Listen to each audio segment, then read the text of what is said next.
Welcome, everyone, to the Art of Me podcast, Power and Community, brought to you by Art of Me. I'm your host, Shonda, and today I get to talk with another amazing storyteller by the name of Leya Hale. Leya, I could introduce you, but I would like you to introduce yourself. Let us know who you are and what you do. Hi, everyone. I always like to introduce myself in my Dakota language, Hami Dakuyepi, Chante Wachtea Nape Chiusapi. And basically what I said in my language is, hello, my relatives. This is my daughter right here.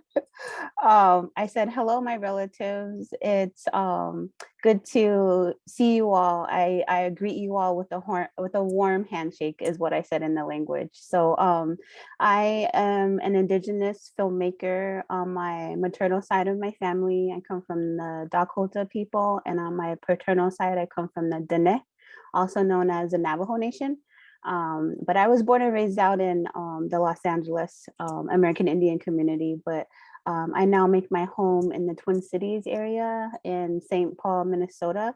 I think it's going on 12 years now. So I've been here doing my work out here and enjoying the community out here as well, because there's a large, vibrant Native community out here as well. That was so cool. I wasn't expecting you to do that. I love that. Your language is so beautiful. And thank you for just even allowing us in to experience that. I just want to jump right in, if that's okay with you, Leya. And let's just talk about who you are, your culture. And I want us who are listening in to just be open and willing to learn from Leya about Indigenous culture. Obviously, she's not going to speak for everybody, but she is going to give us understanding that some of us may not have.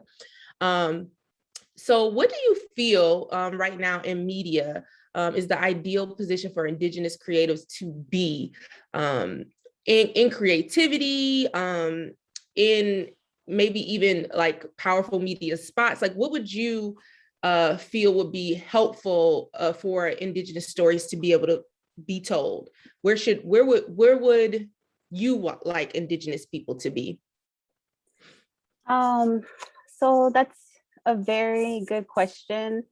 I guess the only way that I can see it is always trying to remind myself about how we as Indigenous people have been depicted all the way since the very first beginning of cinema all the way till now, and just that long history of other people, particularly white males, have been depicting us, kind of lumping us all together as like putting us all under an umbrella term, like as Indian, as Native, but definitely I use those terms too, as like a Native person or Indigenous, implying that I'm Indigenous to this land.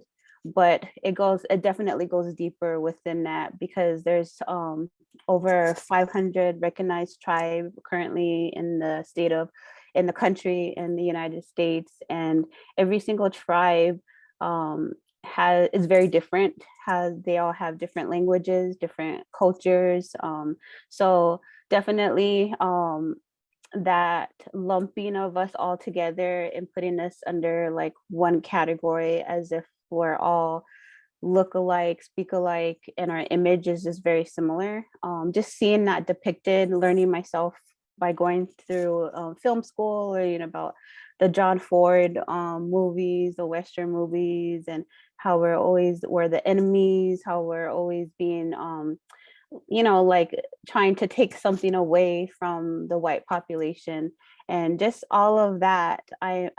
It kind of puts like a weight on our shoulders as Indigenous filmmakers to finally need to be heard. And it's been happening for a really long time. There's people long ago that have been breaking stereotypes and getting into the business and doing their best to depict Native people in a more authentic manner. But I feel like this new century that we're in, I just feel like we're getting to a point where we're really starting to push through to mainstream media. And I feel like I almost feel like we're doing our best to not pigeonhole ourselves to depictions of the past, but really trying to make ourselves contemporary, how realistic we are today. Even the mixing of tribal nations, mixing of other nations, and how we don't look all the same like people would think we look in history books. So just learning to appreciate that happening right now and being a part of it. I definitely just think that Native people should do their best to not only be telling Indigenous stories, but just to get experiences from all different types of storytelling, even if that's like jumping on another crew, learning, helping other people with their storytelling, just getting the most experience as much as possible. So we're really strengthening our craft. So when that time comes and we are able to tell our own personal stories, that will be right up there with them, with the ability and the craftsmanship of putting a story together, and just telling it in a way that's very nuanced and very, I guess you could say, just very smart and very intellectual and humorous and all of those things that come together with storytelling. So I really just encourage like Indigenous people to just take as much opportunities as they can, even if it's not on a particular Native story, just getting that, exercising those muscles of how to tell a story is definitely a must. So I think, I'm not too sure if I answered your question or not, but I definitely think that we need to be present, even if whether that's within Native stories or not. Like we definitely need to be a part of that industry. I love that you said present regardless, because I will say, in my head, I was just like, yeah, Indigenous people telling Indigenous stories, but you're right. Don't pigeonhole yourself into just that, but be present in all of these. Also, at the same time, when you're growing those muscles, you get to tell those stories about Indigenous people that are important. So you still get to elevate your voice, and then you still get to pick up those skills. My mind, it went to just one thing, but you definitely took it to another level where it's like, regardless, get those skills so that you can create the space that needs to be created for Indigenous voices. Do you have anything right now that you are excited about concerning ideas and stories told by Indigenous creatives that are in conception that you know about, that you can talk about? Because I know sometimes we can't talk about things, or even things that are on TV right now that you're like, I'm excited about that, and I can't wait to see how that continues to evolve. Yeah, the first thing that comes to mind is the really successful FX series called Reservation Dogs. I believe they just finished their first season and they recently got signed on to create their second season. And I believe the creators, the producer, director, executive producers are a duo.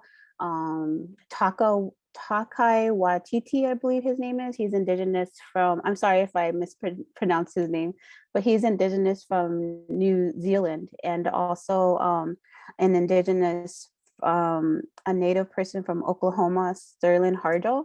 They are the creators of that. And I was just blown away and excited to see that happen and to see it flourish and to see it become mainstream and to even see like just non-Indigenous people appreciating it and getting the humor. And but what really blew me away is just having the like, being connected to different Native communities through social media and whatnot, just seeing like the uproar that happened across just all social medias, and people just having that like connection and relatability to something on mainstream media.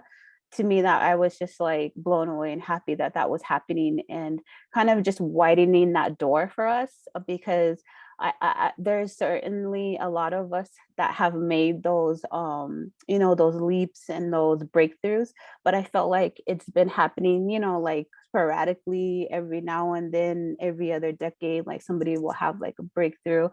For example, like Chris Eyre, what is best known for Skins and smoke signals, and that's when I was a young teenager, and to me that was the first time that I seen like a film that was that had Indigenous characters, the main storyline, in the movie theaters, and I was just blown away by that as a young kid. So definitely seeing these breakthroughs, but this one in particular, Reservation Dogs, it really opened the gap like really huge. And I feel like it was really just exciting to see, and it made a lot of us motivated, like, yeah, like where people are wanting to hear our stories and wanting to give us a chance and give us some opportunities. So that was really exciting to see. So that was the first thing that popped in my mind when you asked that question. Yeah, I totally agree with you about, I just feel your excitement.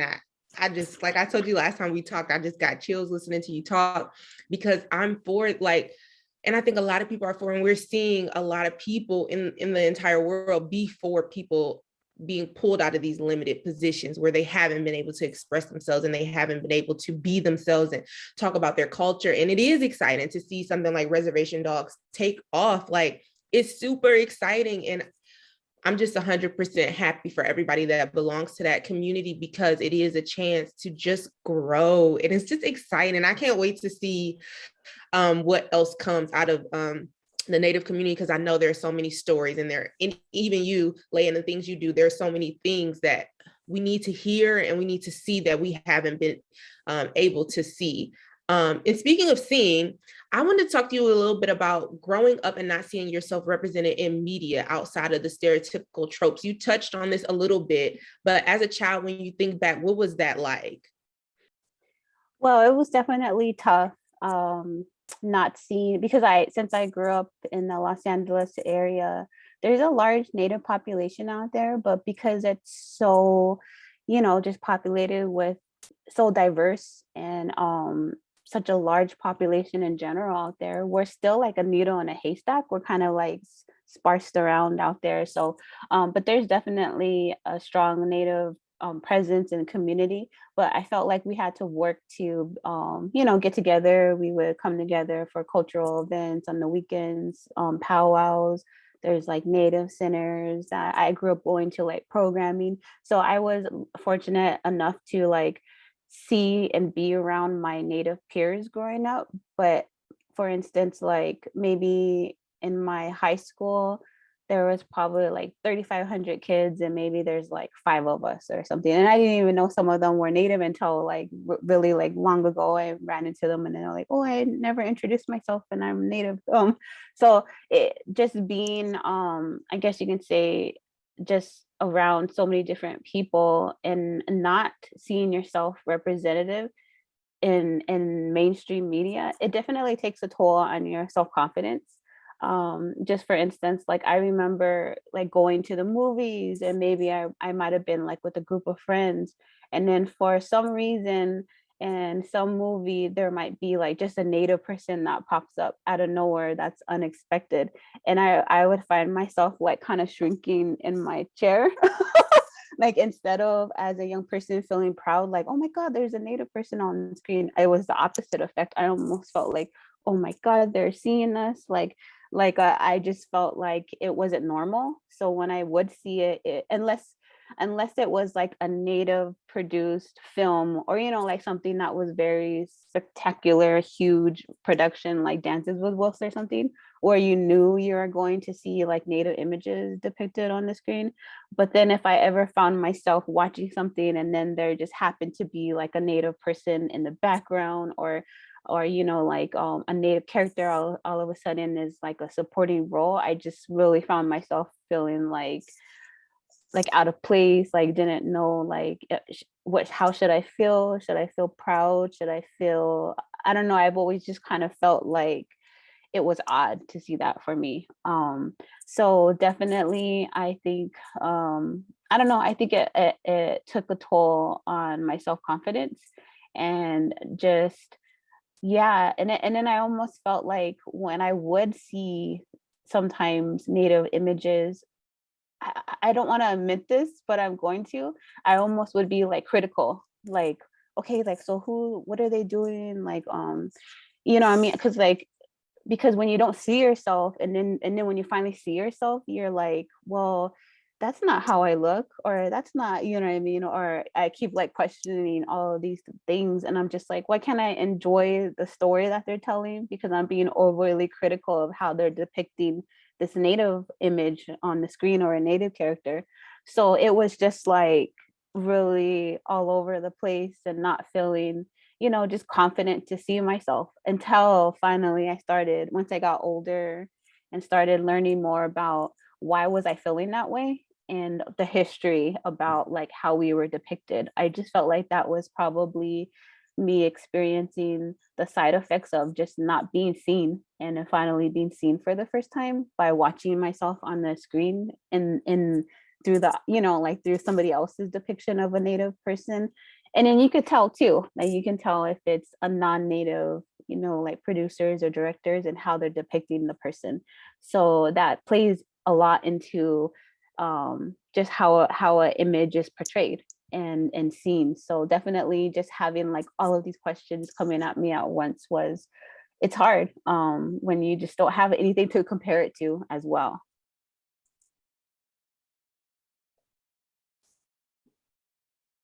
I think I lost you there.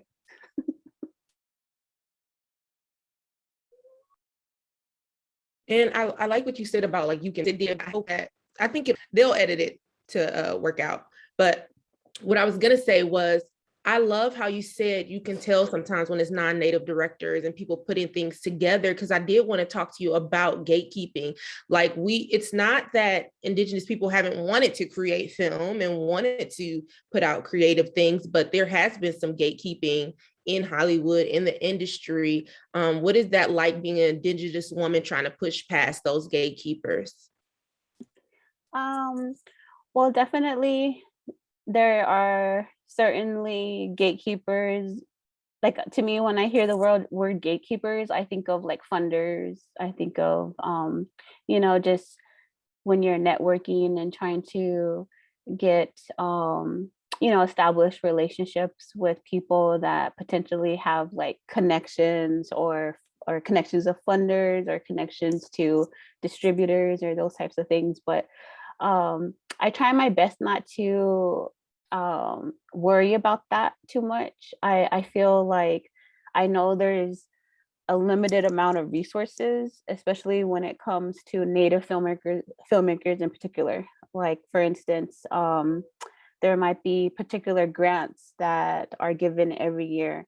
And I feel, instead of feeling like, oh, I didn't get it this year, I didn't get it this year, if I just keep working, eventually I'll get one of those, you know what I mean? Because there's not that very many of us. So I think once somebody gets to that recognition and gets those opportunities, you just have to be very supportive of them, and you have to be in a position to uplift them as well. Because I feel like, like I just believe in those universal philosophies of like putting out good energy, and those energies comes back to you in different ways. I call them blessings. But I feel like um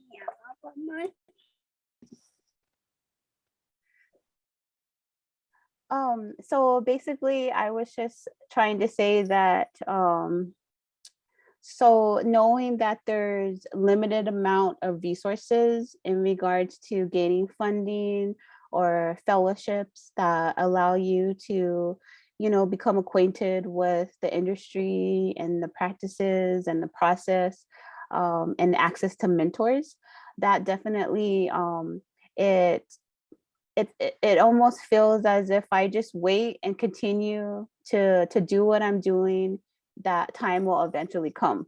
So I just need to be supportive and uplifting of my other peers that are receiving opportunities at that time, because I know if I'm just keep going, keep developing my craft, keep going on to the next project, and getting better, then eventually I would probably qualify for some of these limited resources. But I feel like it's kind of like waiting in line too.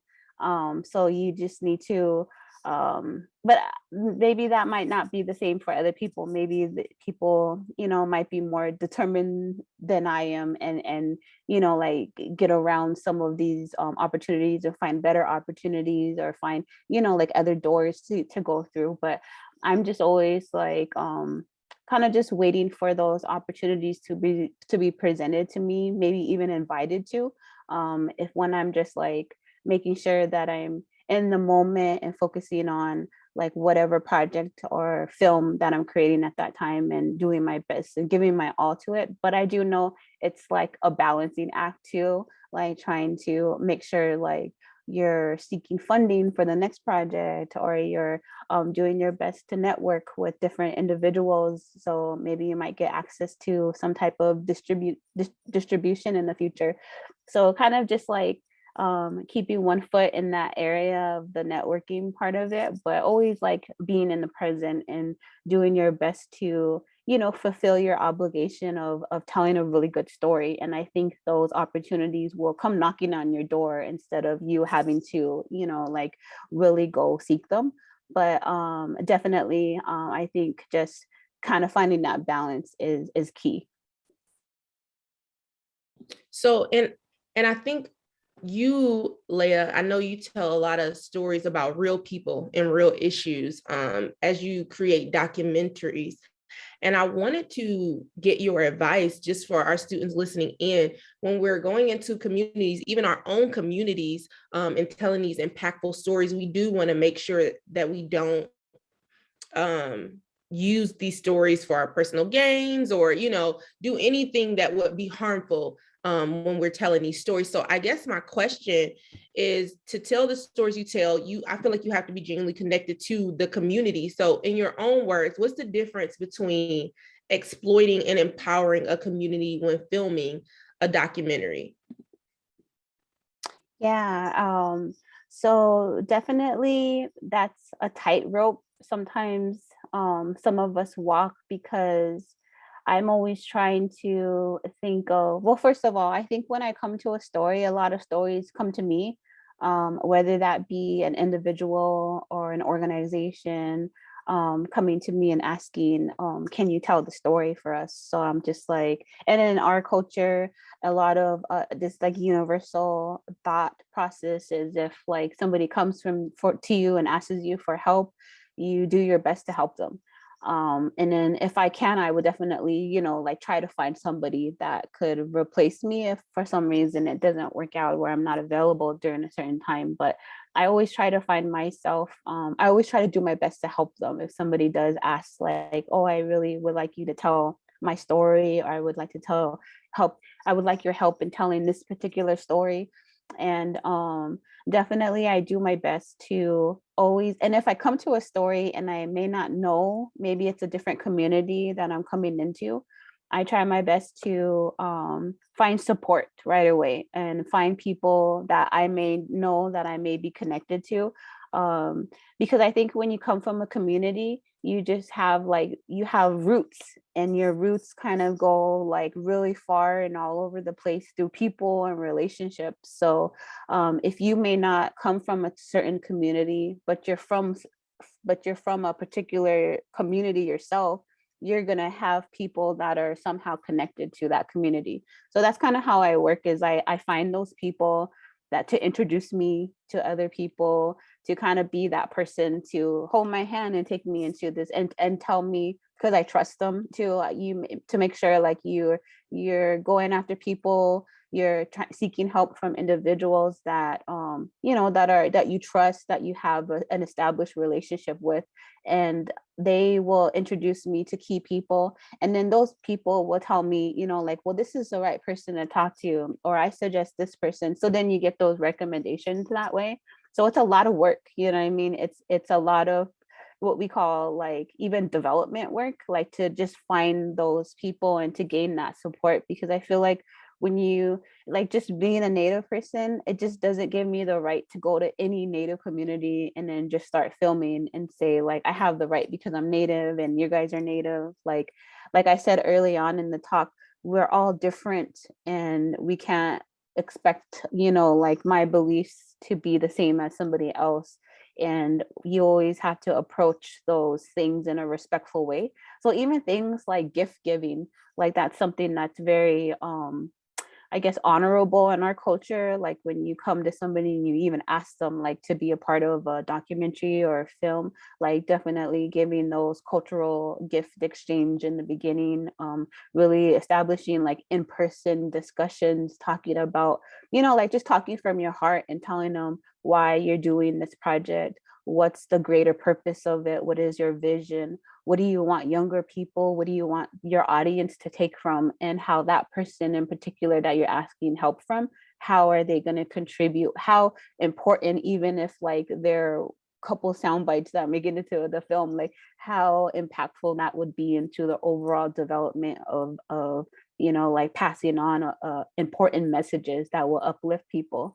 So I think just really explaining those things and speaking from your heart and being genuine and not trying to say that like promises like, oh, it's gonna make it in Hollywood and all that, but really being focused and intentional on the reasons why you're doing this. I think it speaks to people, and they once they hear the passion in your voice, then they're like, yeah, I want to be a part of that.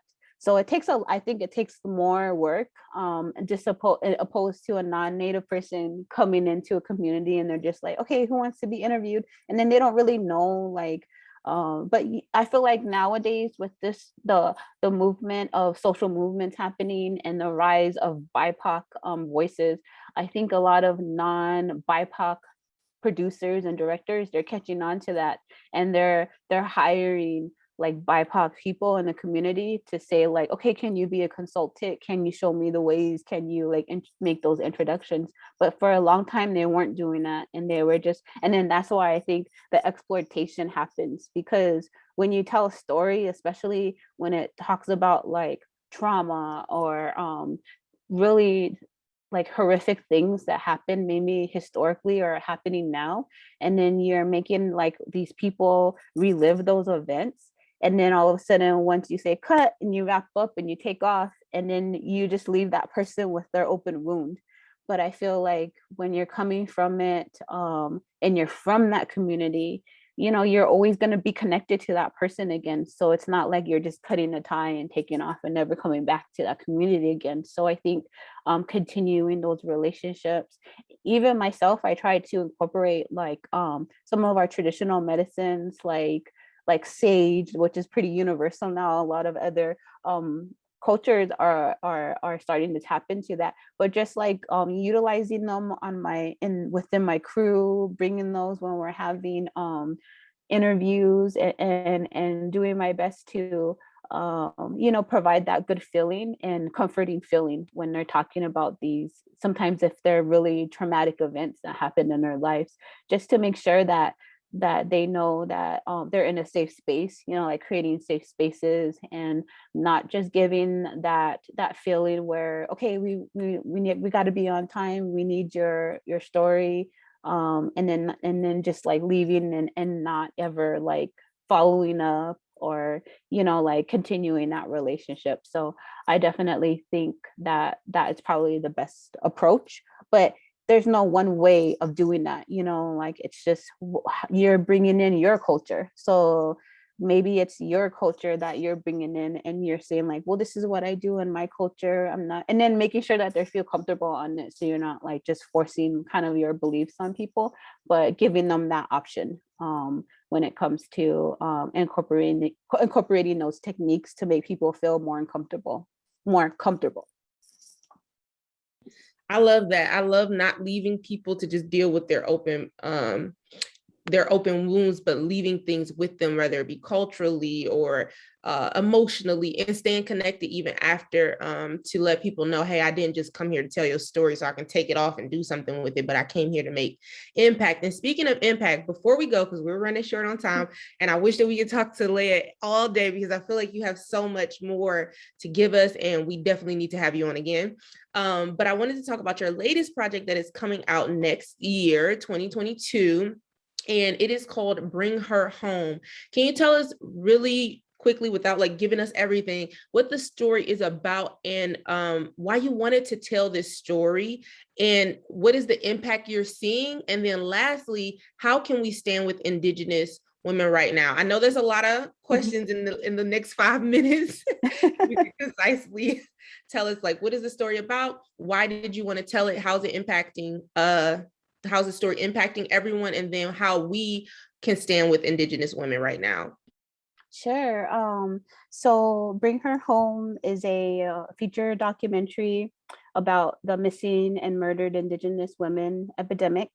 For those of you who may not know, Native women experience, violence, assault, and murder 10 times the national average. And our population is probably less than, like 1% of the population. So imagine our rates when it comes to comparing it with the greater population of the United States. So basically, I'm just doing this film to bring attention to this, but I'm doing it in a way that would not just like, spout data and statistics at you, but to follow individual women's journeys. So I'm following three women. One is an activist, the other is a politician, and the other is an artist.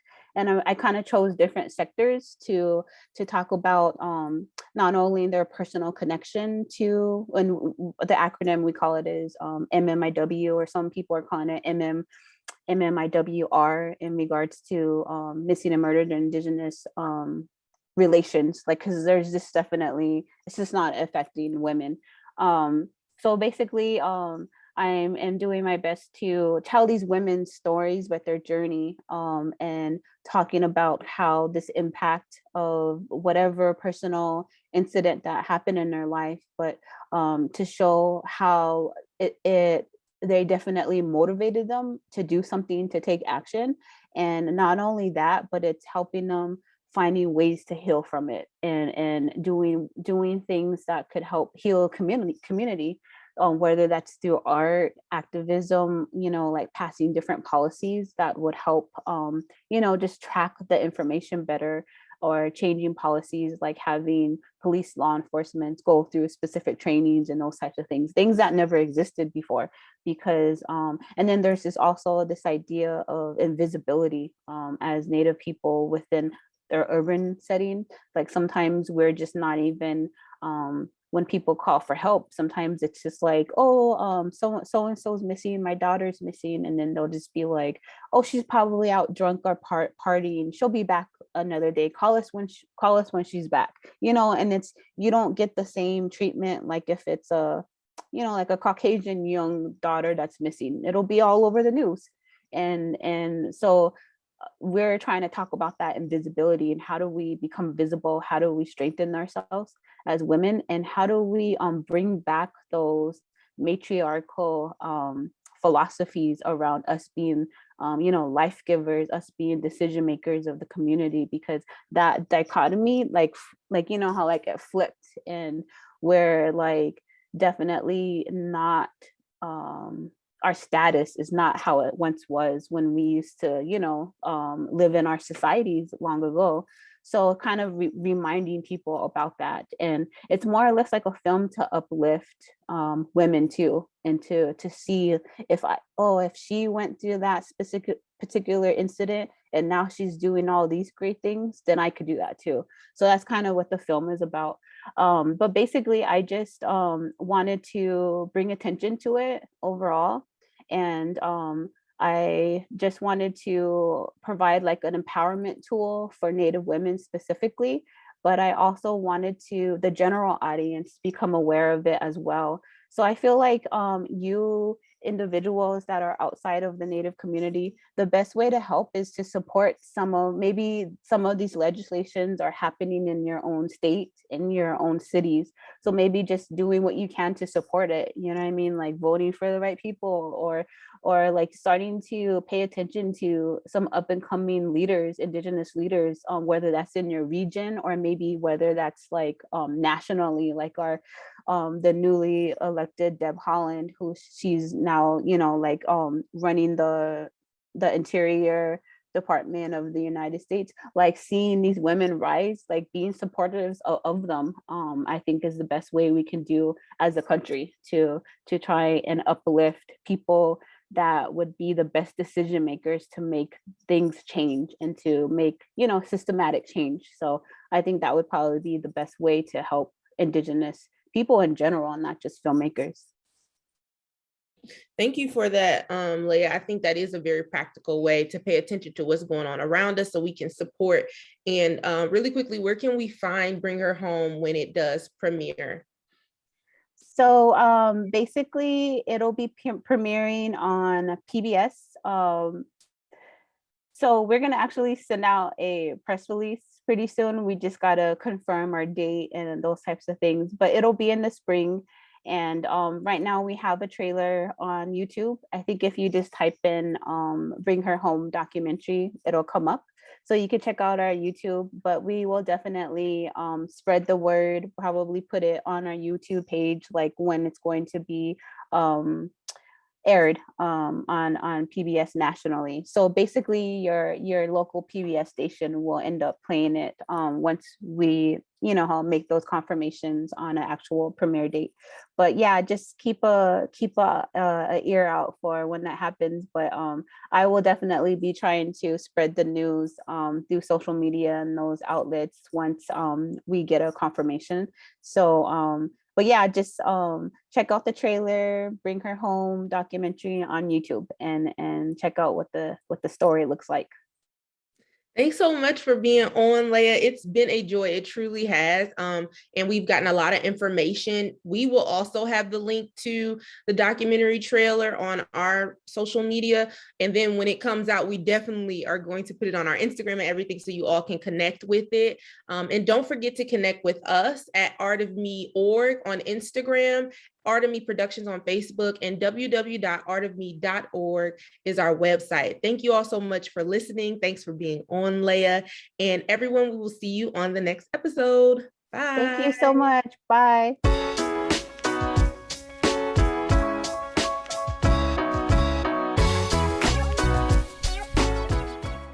What's up, Art of Me fam? Shonda here, and I'm the host of the Power and Community Podcast, and I have a cool message for you. I need you right now to go head over to www.artofme.org, find our contact button, and hit donate now. That is the only way we're going to be able to continue to bring you amazing content, like talking to our filmmakers on podcasts, interviewing different communities in our publication, and then creating animations and short films. We want to continue to tell stories that are important to you. Head over right now, www.artofme.org, hit contact, and then hit donate now in order to help us fund amazing stories that are important to our communities. See you soon.